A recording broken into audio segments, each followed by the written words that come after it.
Welcome to the Business Services Café by ABSL, powered by Brandfizz. My name is Anita Zvezdovics, and I will be your host for this recharging coffee break.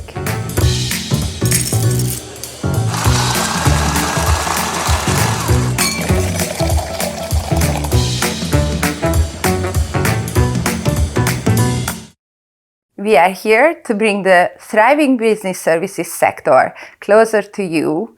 We are going to be bringing some brewed insights from the sector, freshly brewed insights, also some espresso shots, and also some sip and think takeaways. In each episode, we sit down with the most influential leaders of the sector and the broader community, and we are exploring some energizing topics what shape the industry landscape. In today's episode, our guest is Dávid Hoffer, who is the project manager at Skanska Hungary. Very warm welcome. Thank you very much for having me here. Our topic today will be ESG at the workplace, and we are going to be focusing on the S, the social part and the social element and what it means for the employees. So grab your favorite coffee and settle in and join us how we are exploring this energizing topic.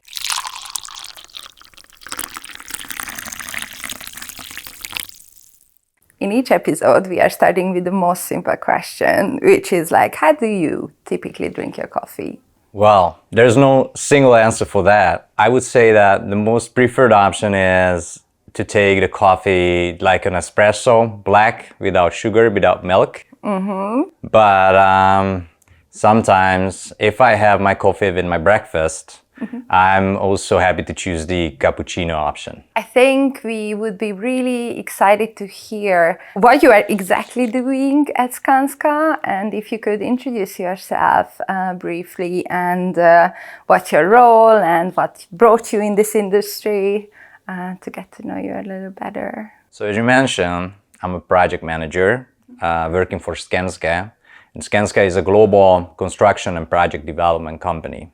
In the region, Central Eastern Europe, we have construction and project development streams. And in Hungary specifically, we only do project development, which means obviously we build offices. So this is our core focus here on the local market. And here I am responsible for phases of projects, or could be a whole project from, let's say, inception till handover, or even afterward. Which pretty means, broad. yes.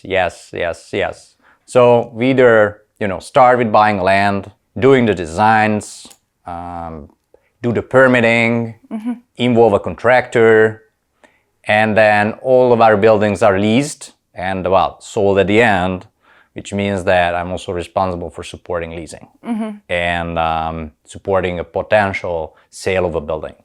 But today, I'm not in my project development, project manager cap here. Today, I'm with my sustainability and ESG cap.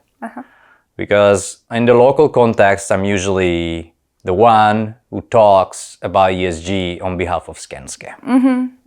Not just ESG, obviously. This is a broad topic.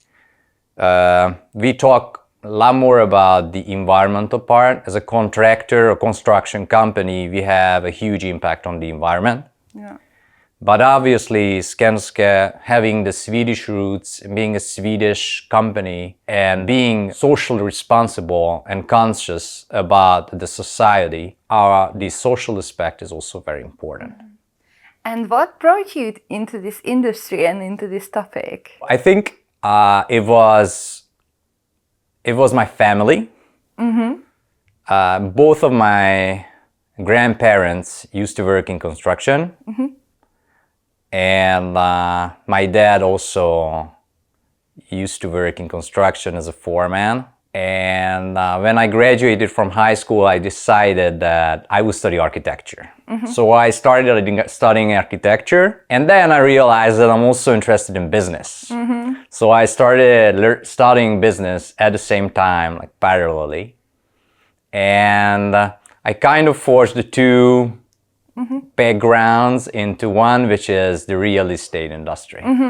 That is a nice merge, Right. a nice marriage here. What is your personal connection? What's one of the workplace values that is for you personally important, and why? Obviously, workplace for me, first of all, is about getting the job done. I'm Having a goal-oriented. building, having a building, having like Yes. the physical. Yes, I'm kind of a goal-oriented person. So the workplace is a place where I'm able to interact with people. And we humans are social animals. We need to be listened to, and we need to listen to others as well. So I think for me, the workplace, from the social perspective, is about getting inspiration and also share about my experience or my feelings, or that happens to me every day. And I think it's a great environment to also grow and learn new things every day. So creating workplaces is not only the physical environment, but also the social environment, and that's especially our topic today. Let us flow into this topic, because I think it's ESG is a major focus, especially the past years. It evolved, and most of the companies, they have all kind of like 2030 goals, and obviously seeing our environment going the direction it's going, it's an extremely important topic. Companies taking responsibility in this. Within the ESG, the S, the social part though, sometimes it might be considered as like intangible or a bit more vague. And what is your definition of the social component in a real day-to-day workplace environment?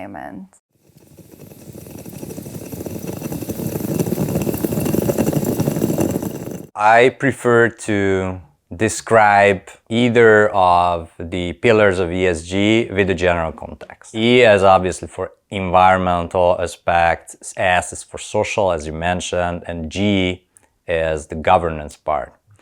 And as you mentioned as well, many times we focus more on the environment part, because that's probably more tangible, like how much carbon we are able to save, how we reduce our emissions, how much waste we generate or we are able to not generate, etc.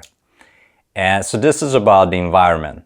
So when we talk about social, the social pillar, that's also a broad topic.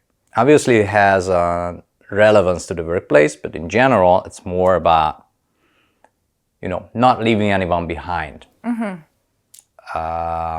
It's about inclusion. It's about having diversity, diverse teams. It's about providing equal opportunities for everyone. And when we narrow it down to the workplace context, this is obviously about inclusion, having diverse teams. It's about the well-being of the people that we work with, of our employees. When it comes to, team building, it can be just, very general Tangible, examples, but or smaller examples, but it can be like providing team building activities or decent onboarding when someone enters the workplace and they learn about the company, the culture. If you narrow it down to the workplace, it is about having equal opportunities for all the employees, having gender equality, let's say, or at least more women or protected groups in leadership positions. It is about the gender pay gaps, if there is any gap or there's equality. But it is also about smaller things like, team building opportunities, development programs, and certain perks that companies provide to their employees. So the social part really connects back to the entire employee experience life cycle, as I hear. So It is very much integrated, and I think it's so important because we spend so much, like 1/3 of our, I don't know, day we spend with work. So that's a very important aspect in our life. And how does Skanska integrate the social responsibility and well-being aspects into the workplace strategies? So I would approach it in a way that Skanska is an employer and Skanska is a property developer. Yeah, that's true. Yeah, it has both. Yes. So Skanska is a very responsible employer with very strong culture and very strong values. So people at Skanska appreciate working for Skanska has to offer when it comes to like an equal working environment. We actually indeed have, I believe, a balanced number of genders in leadership positions, for example. What I personally appreciate in Skanska that I can speak up without any retaliation. And I can be transparent and honest. And I think this is a very important value. Yeah, and what Skanska stands for, that's as an employer, I think it has also a very strong impact on the strategies that the company is also building for other companies in creating an environment in which it's good working in. So I think And I think it comes down to the diversity, that we work in diverse teams and we make it possible and we listen to everyone in order to make the best impact. And there are studies from statistics showing that diverse groups perform better. Yeah. And I think this is a very important value also for the company, because at the end of the day, this is how they generate value or added value, but also for the individual, because they feel that they have a psychological safety. And this is very important in the workplace in order to be productive. And in your projects, like because Skanska is a workplace and also Skanska is a, let's say, a supplier creating workplaces, is there any like streamline or any direction which is like very dominant when you are creating workplace strategies? When it comes to property development, I would also identify two groups. Our slogan is building for a better society. We also care about not just who uses our buildings, but also who lives around our buildings. And we also want to give something to the community, which means that we obviously try to find solutions that give a value to the local context. So for example, placemaking. So if we are able to create a complex, an office complex, then like a garden, which is open also to the public, or we also support sometimes local initiatives. We renovate certain infrastructure, etc. So when it comes to the workplace, obviously we have our strategies to create spaces where employees can use their potentials, which means obviously well-being. And here I would mention maybe 3 topics. One of the topics is accessibility. So we work with accessible design.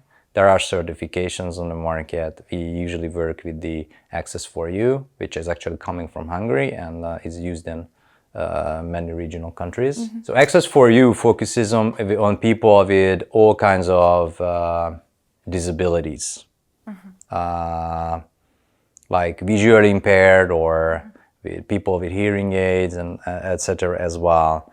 So not just the barrier-free kind of accessibility. So this is one aspect. The other aspect is the WELL certification. And all our buildings are certified with LEED certification and WELL certification.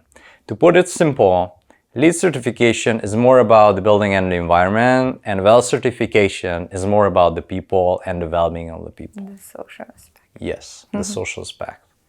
So all our buildings are well certified. And here are certain categories or aspects to consider. For example, air quality, the how much fresh air we provide, what is the CO2 level, what is the humidity. Obviously, we have to manage humidity, especially in the winter, but also in the summer, to create a decent working environment. Also, we focus on the quality of the water that is accessible in the building. We focus on the food quality that is available in the restaurant, the light. So, for example, if we are wherever possible, we provide natural light, but we also try to make sure that these lighting conditions are available throughout all the premises. Movement, for example, is important. Like, we also promote commuting by bike. We have very nice bike storages and also changing rooms and showers and available for not just the bikers, but principally for the bikers. As I mentioned, placemaking is also part of our projects wherever possible, in order so that people can also enjoy some time outside during working hours. And I could mention a few more, obviously, but I would say that these are the key aspects to consider.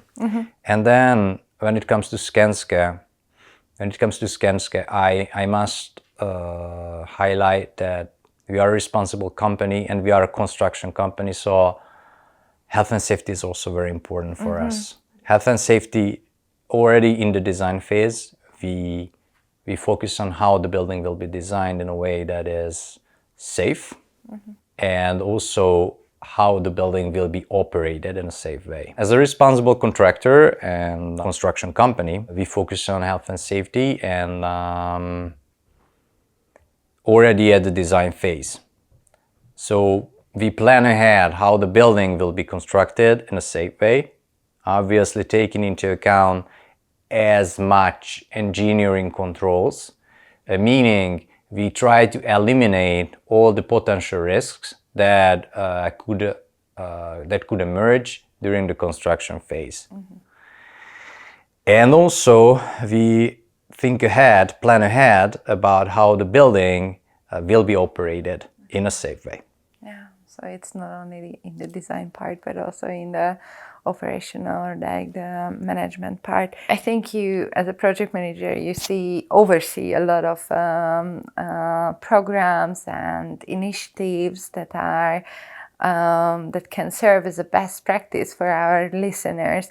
Can you share with us some specific programs, projects, initiatives that is close to your heart, let's say, where it supported its employees as part of the ESG goals? So recently, ABSL did a survey where Skanska was also a co-sponsor, and which focused on the business services sector companies and their practices when it comes to how they apply ESG, what are their main goals, what are the KPIs that they measure, and also what are the main initiatives under each pillar that are most applicable and most used in their entities. To oversee the market, like what are the best practices and initiatives, I guess. So most of the companies under social pillar, as it looks like from the survey, have some kind of activities. They have, for example, development programs, or they have, specific perks. For example, health insurance or pension funds, or what is very typical, they have these team building activities. They provide meals to their employees. And I would say these are the most typical ones. So as we see from the survey, there are various initiatives. I think one of the most aspiring ones for me is from the Skanska practice, actually, in our H2O or H2 offices building, the first phase. We have running track on the roof that we are very, very, very proud of. But other than that, obviously there are smaller initiatives, pension funds and health insurance or team building activities or these kind of opportunities that they offer to their employees, which are worth mentioning.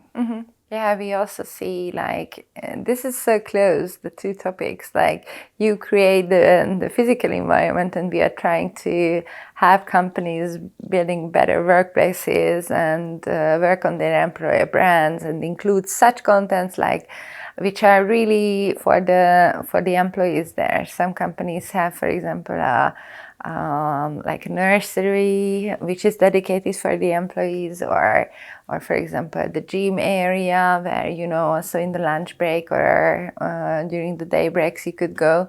So I think these are extremely important and companies and I on just they can really make a leverage. Just another example that popped into my mind, for example, one of the companies I heard that they had childcare during summer months, when there's a summer break in the school, and then employees can come to the workplace with their children, and then the children have animators or people taking care of them, and meanwhile the parents are working. So these are also really extremely nice. important. We already talked about the inclusion, the accessibility, the well-being part. So is there anything else you would add here, or what you skipped mentioning? Because there was this question that how does the workplace design and the environment contribute to the social pillar, for example, the inclusion, accessibility, and the well-being. So how is it correlated with the workplace design? As I already mentioned, we have the certification systems, etc. In order, the goal is to create spaces where people feel motivated and enabled and engaged. So obviously there is one part which is on the company that they work for, but obviously how we design our workplaces is also very important. And the goal is, as I think we'd already talked about it at the beginning, so the productivity of the employee is highly correlated with the workplace, the quality of the workplace, what are the amenities of the workplace, and but these aspects that I mentioned, the air quality and the ergonomics and the working conditions general in the workplace are also all contribute to better productivity at the end. You also mentioned the motivation, so employee motivation. And how do you see on the market that this social aspect of the ESG, what role it plays in the attraction and the retention of employees? I'm far from being an HR person, but I think companies that provide these initiatives and perks and opportunities for their employees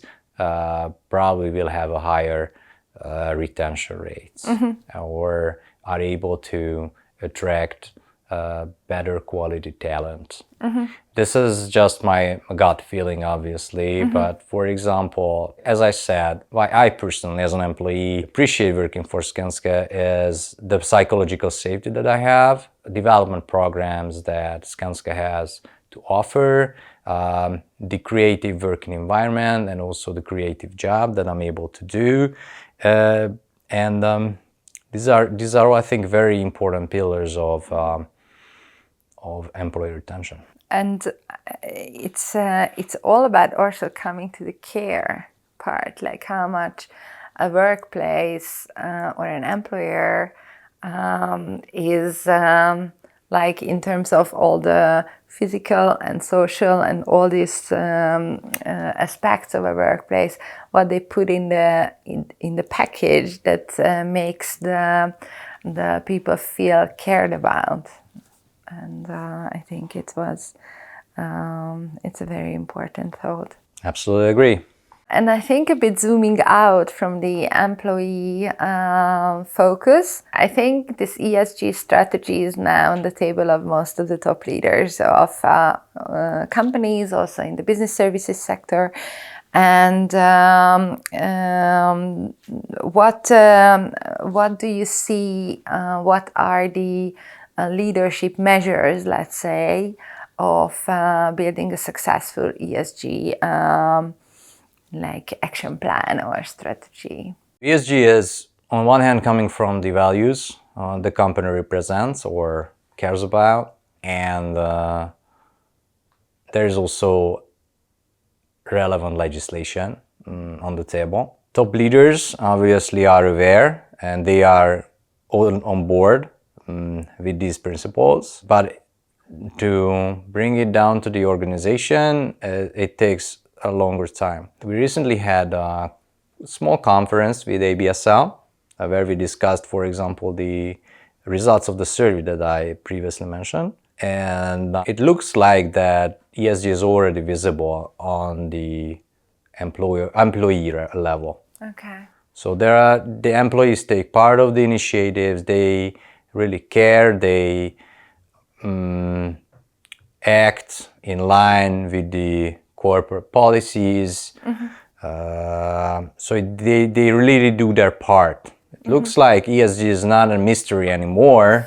It's part of the corporate practices. How they breathe and That's how they live. right, and that's how I see it, and I have heard other industry leaders talk about it. So the ESG initiatives and the goals, they are coming when we talk about multinational companies, like from a corporate level, top leaders are responsible on implementing initiatives, but the most important result when it all soaks through the organization and it also can be experienced on the employee level. So, Yes. because when it stays like a strategy on a poster or in a presentation slide deck, that's not so much the purpose of it. Obviously, it comes from the top, and there are aspects. For example, environmental is mostly, how we measure carbon, like creating these procedures, etc. is obviously always on the top levels. But how you implement that is usually on the lower levels.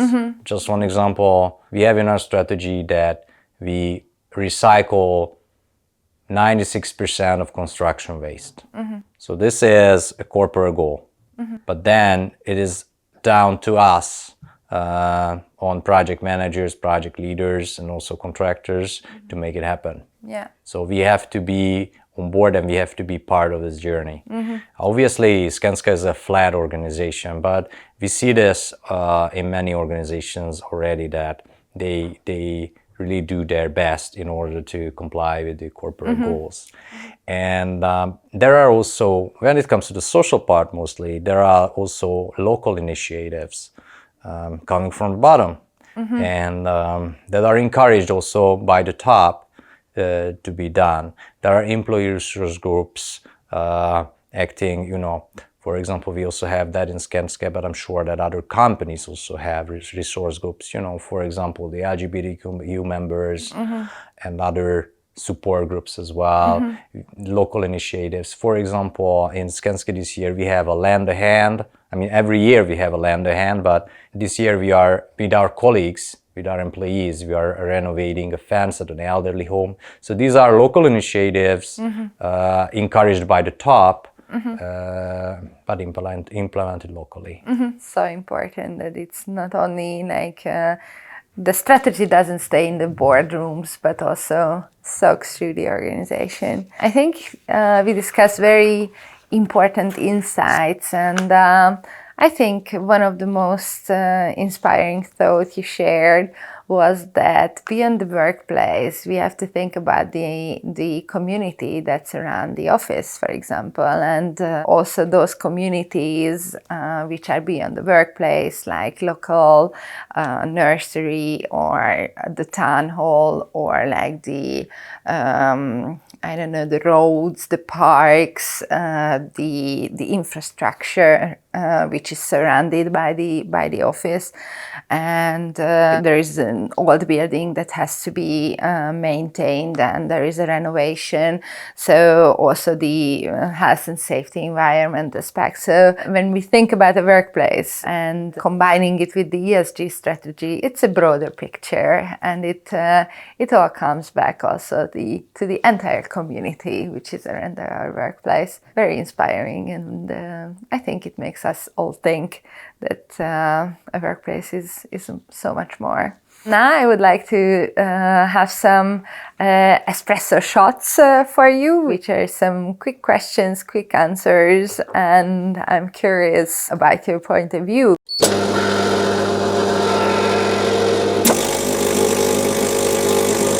So I think a lot changed in the past 5 years. I don't want to talk about it because we all know why. Remote work, hybrid, or office? What do you think is the ideal setup and why?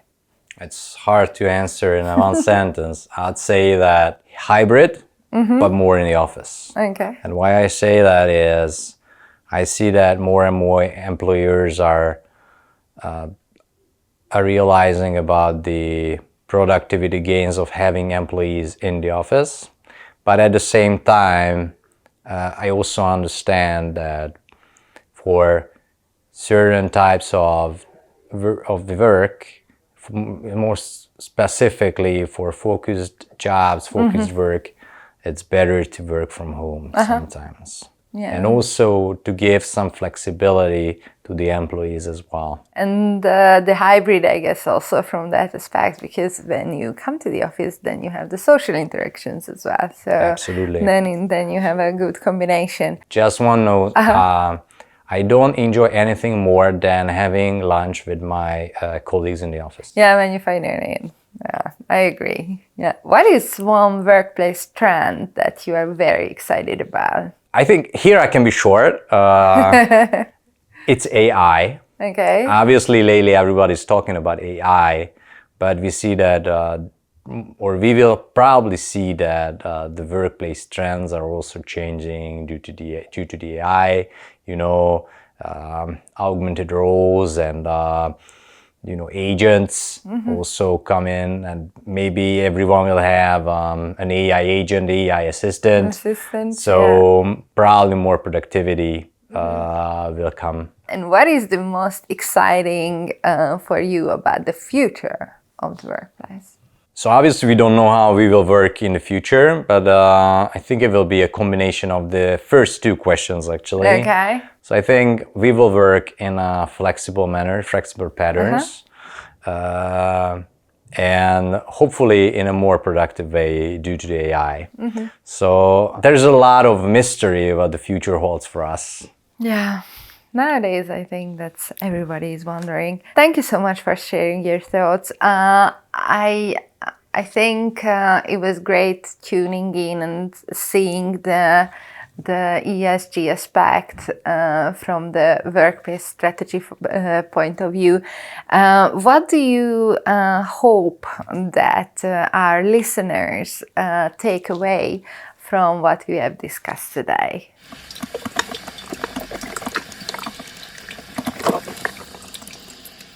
I would encourage everyone to take action at their own workplace, bring in new ideas, new initiatives, because at the end of the day, this is a place where probably we spend more time than we spend at home. So we have to make it a better place, an inspiring place, full of, obviously we go there for work, but we also cannot avoid, or we should not avoid having fun too. Yeah, thank you so much for sharing this with us and the listeners. That wraps up today's episode of the Business Services Café. A big thank you for Dávid for sharing such valuable insights about the ESG and the social aspect of it. I do believe this trend has a huge impact on the business service centers. If you enjoyed this episode, then make sure that you subscribe and you also share with others who might find it interesting, and stay tuned with us, and looking forward to meeting you in our next episode.